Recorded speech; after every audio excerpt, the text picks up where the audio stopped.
There is a Christian college. It's a private Christian school in California called Olivet University. Not to be confused with, I think there's the University of Olivet somewhere else and Olivet Nazarene University and other places. It's not that. This is Olivet University in Riverside, California. And it's a small school. I think it only has about like 300 students at the entire campus. And they actually attract a lot of students from East Asia specifically, um, China, India, Korea, places like that. Well, they just got shut down by the state for reasons that I'm going to explain to you that are wild. And the school is acting like it's persecution and they're vowing to fight back. But imagine how many things have to go wrong for a state official to step in and say, you've crossed way too many lines here. Has nothing to do with your faith. You've just broken all the rules and we're going to shut you down. It is bad. I'm going to give you a few reasons this college has problems, okay? First of all, let's consider the surveillance system and the alleged slave labor. That's just the beginning, okay? There was a lawsuit filed earlier this year.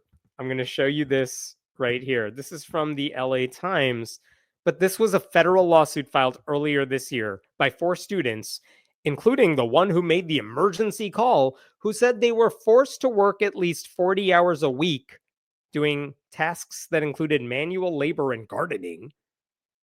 And their only outing was a weekly shopping trip to a grocery store chaperoned by school employees.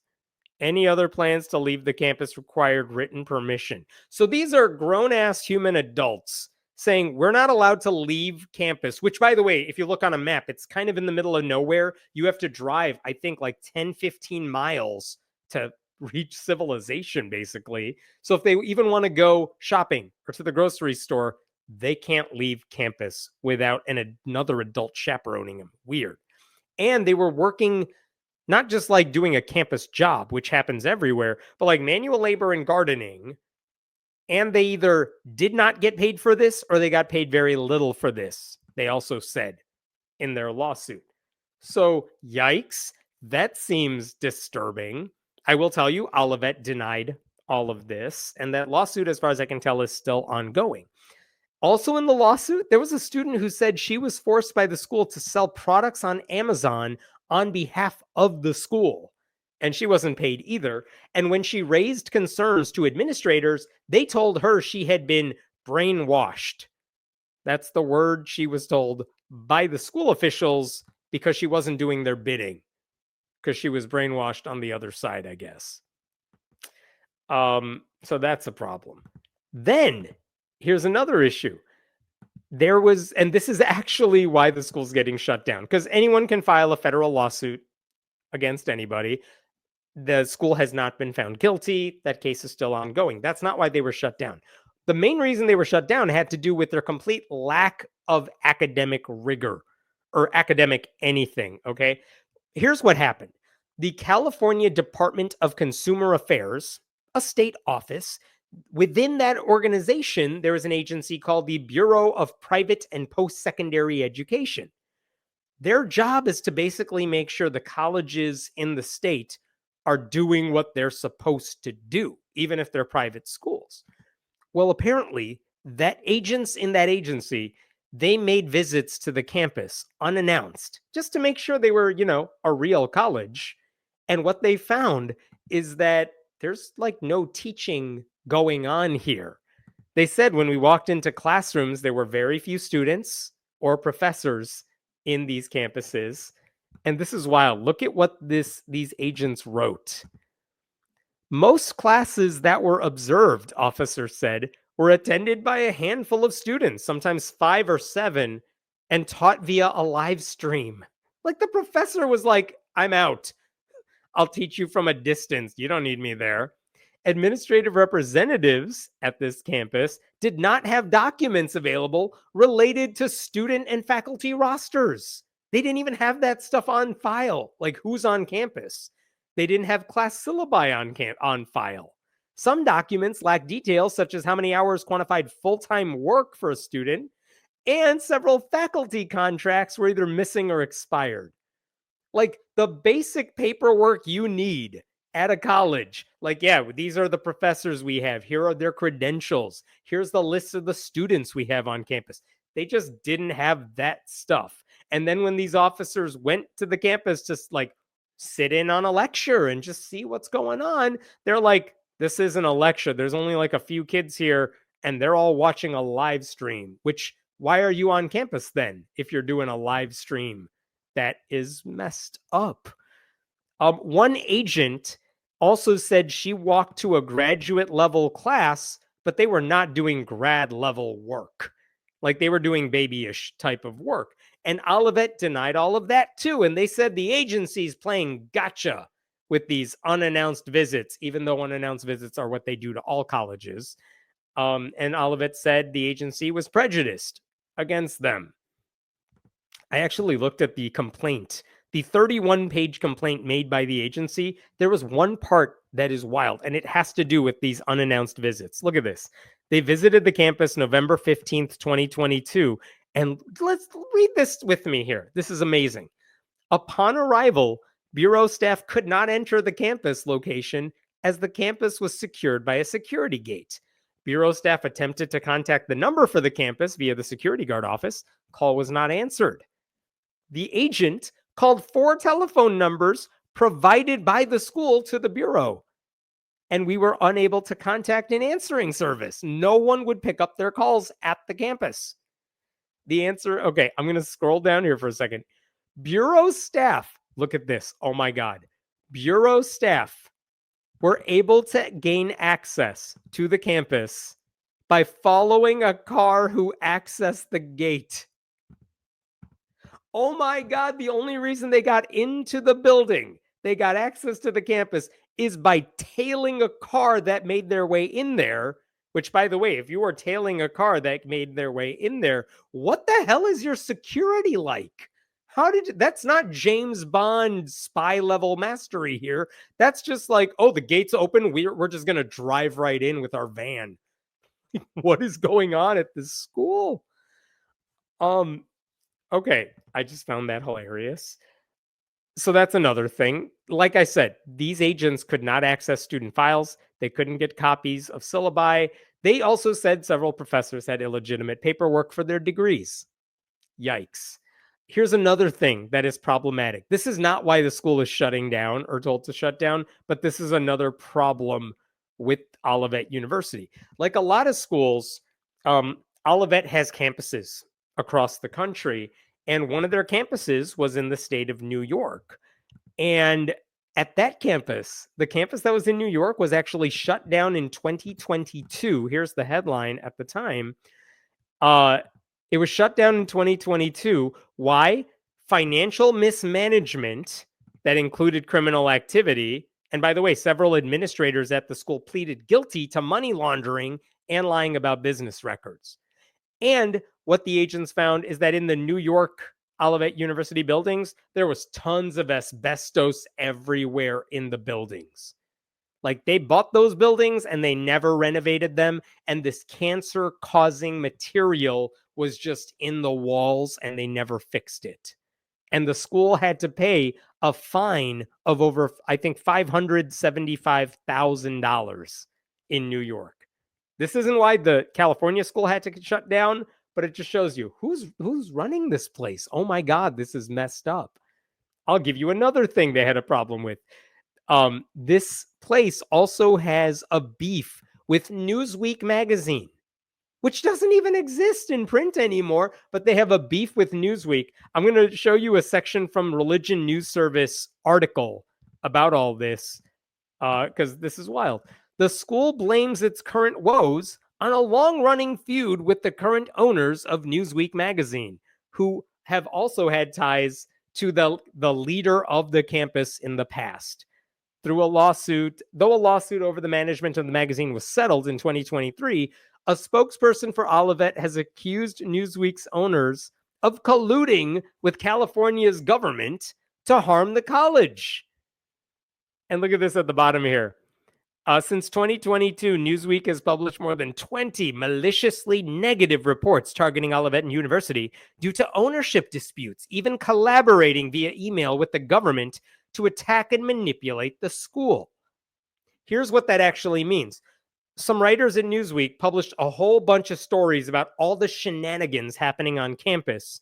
And at times, they reached out to government officials saying, what's like doing basic journalism? Have you investigated this school? What's going on? What did you find? So they could include that in their stories. And Olivet's like, they're colluding with the government to target us. Like, it's just another right wing organization going after journalists for doing their job, right? Here's another problem with the same school. Consider the idea of accreditation. Schools need to be accredited. If you went to a real legitimate college, they were accredited by some outside group that basically says, yes, the degrees you are getting here are valuable because we looked at your curriculum, we looked at the professors who teach you, we investigated the campus environment, and we can vouch for the fact that the diploma you are getting here, you had to do a certain level of work to achieve it, and it's therefore worth something. Like if you go to an unaccredited school, you might get a diploma, but it's as good as toilet paper. Well, some private Christian schools don't want to be accredited or can't get accredited because their standards are lower by a secular third party outlet. So they have Christian accreditation companies. And the biggest one that does this is called the Association for Biblical Higher Education, the ABHE. So Olivet was accredited through the ABHE, but even that hasn't worked out for them. In fact, in 2020, the ABHE put Olivet on probation, and then in 2022, it placed them on warning saying, if you don't fix the shit you're doing, we're going to not give you accreditation. Look at this. This is in 2022, a letter from the ABHE to Olivet University, and it basically says in bold here, we're placing you on warning until February of 2024 because we looked at all the stuff you're doing and it's shady as hell. I'm paraphrasing. But like even the Christian accreditors were like, dude, what the hell are you people doing at this school? You know it's bad when the Christian accreditation group is like, we can't vouch for you. And that warning obviously expired earlier this year. But okay, here's where I'm going with all this. This school has a lot of problems, some of which are way more serious than others. And instead of ever responding to the complaints, they just have this habit of pretending to be persecuted, ignoring the critics, screwing over their own students, and then doing absolutely nothing of value. And that's why this week, a judge in California, this is the name isn't important, but this judge in California basically ordered the school to be shut down by January 10th. And she issued them a fine of like $64,000 for legal fees.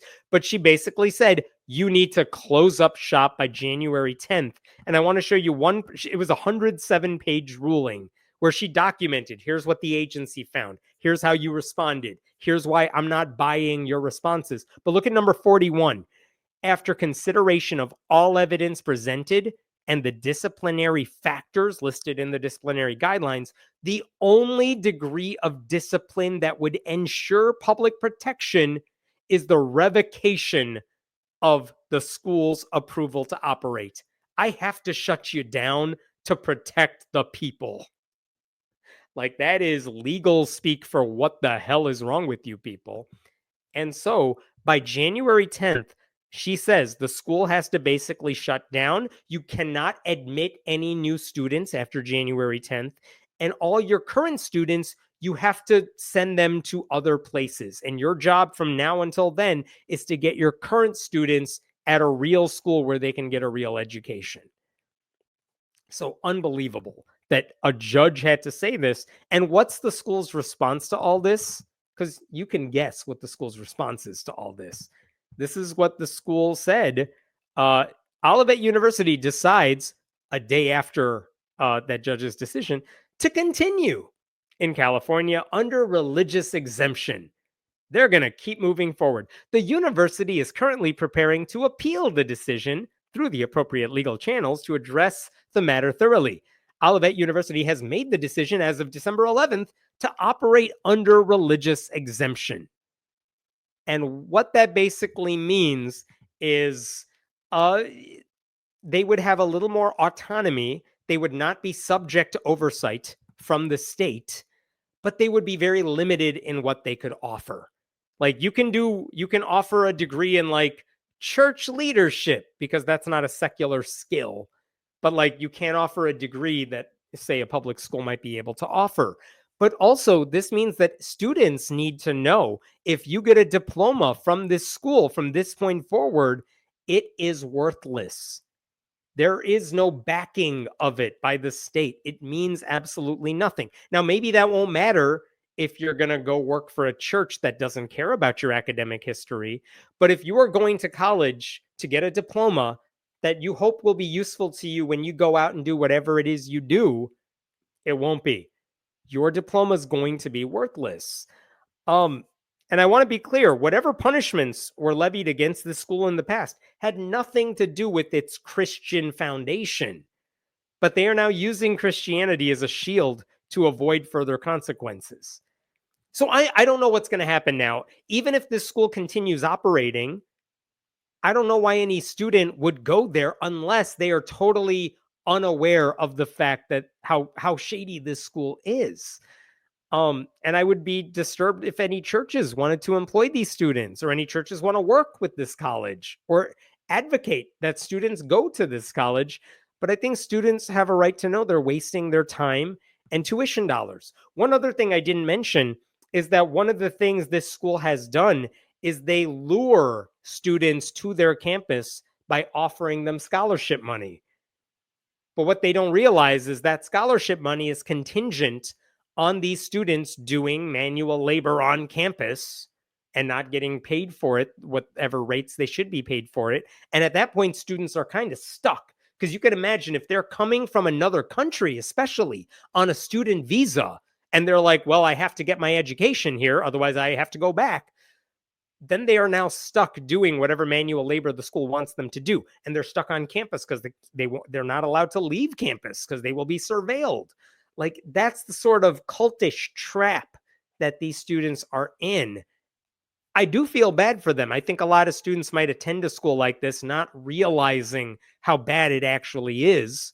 And if everyone in your bubble, in your Christian bubble, is telling you you should go to a Christian school for college, I could see why students might go here. But everyone who's telling them to do that is committing an injustice. And the state of California is trying to help these students out by getting them transferred somewhere else, doing all this stuff. But it's the church and the leadership that is working against the state in order to screw over the students. So very, very disturbing. All right, I'm going to pause there for a bit and take some questions. What kind of college is this? Private Christian school. I don't think it's denominational, though it does work with I want to make sure this works with a Korean American pastor named David Zhang.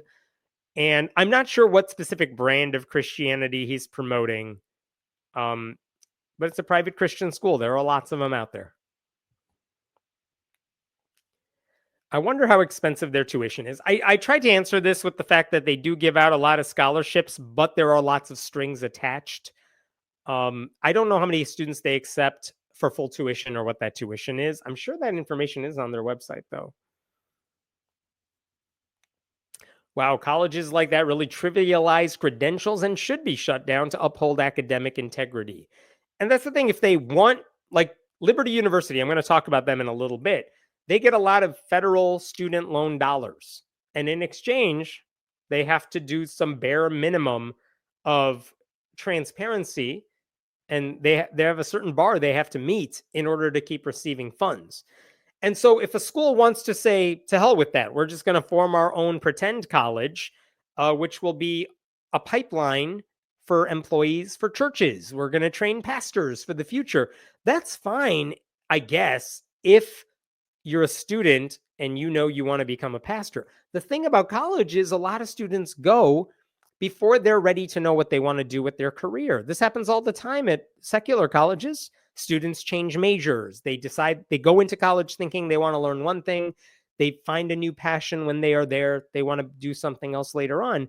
But if you go to a school like this, you have to get a job within the church community because you won't have any sort of degree worth anything if you try to go outside the church world. So that's what's disturbing about it. Makes me wonder if Grand Canyon University falls into the same category. Kind of, yes, and I'm going to talk about them in a second for a very different reason. Is there a seminary there at Olivet? You know what? I don't remember off the top of my head. I'm not going to answer it because I don't know the answer. Where they were accused of human trafficking too, right? You know what? I was looking up this school. I don't there were so many problems with this school. I don't remember if human trafficking was one of them. If you told me they were, I guess I wouldn't be surprised, but that wasn't. I was specifically trying to look up what they were getting in trouble for, and that wasn't the reason they're getting shut down. So the federal lawsuit against them that I mentioned at the beginning is a whole different issue, but I don't know if specifically human trafficking was one of their issues. I'll bet this is going to be turned into a case of Christian persecution. They're already doing that, right? That's their press release already, saying they're coming after us because of who we are. And that's what they've been doing every time people call them out on this stuff.